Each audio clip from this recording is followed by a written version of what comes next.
para tumahimik ako. That he will shoot me if I will talk. Gagamitin ako bilang panakipbutas sa kanilang kampanya laban sa korupsyon.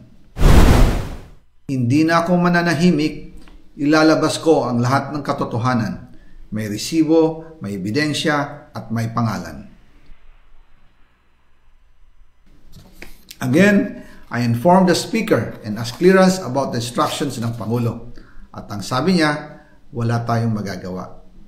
Kaya po nagtataka ako kung bakit sinasabi ni Pangulo na hindi niya makilala ang budget, samantalang lahat na binawas at dinagdag sa mga ahensya ng gobyerno ay humihingi ng approval sa kanya si Sec Mina Pangandaman.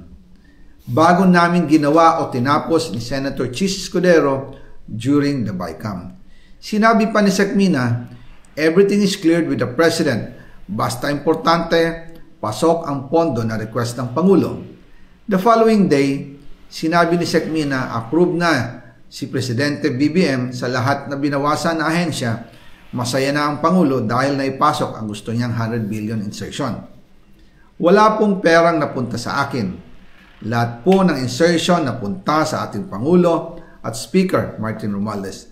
Ako lang at ang aking mga tao, sila Paul Estrada, Mark Tiksay, at ang aking mga security ang nag-deliver papunta sa bahay nila Pangulong Bongbong Marcos at Speaker Martin Romualdez sa North Forbes Park, South Forbes Park hanggang sa Malacanang. Yung mga deliveries po ay merong record ang aking mga tao. Totoo po yung sinasabi ni Orly Gutesa na nag-deliver siya sa Forbes Park. Totoo din po ang sinasabi ni Orly Gutesa na nag-deliver siya sa Malacanang nung siya ay nasa Senado. Para mapatunayan ang mga litrato na deliveries ay ilalabas ko po together with this video.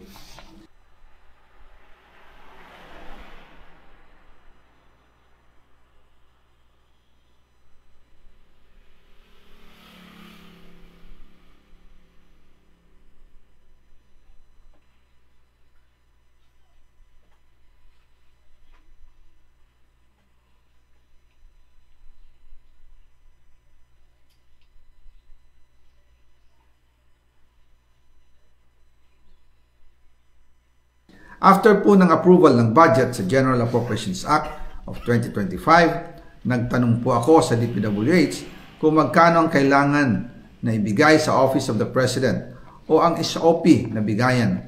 Ang sinagot sa akin ay 25%.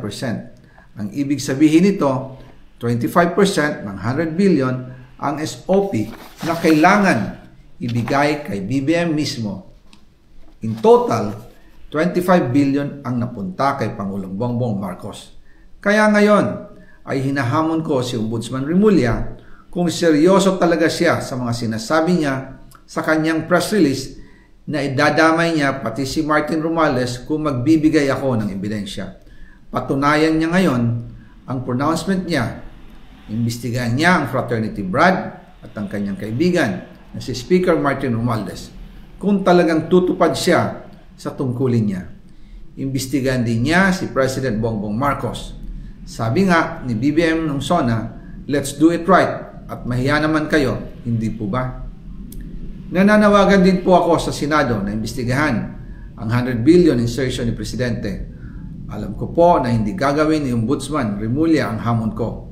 Pero magaling ang Senado sa investigasyon at ako ay naniniwala na dahil sa kanila, lalabas ang katotohanan. Ang nag-deliver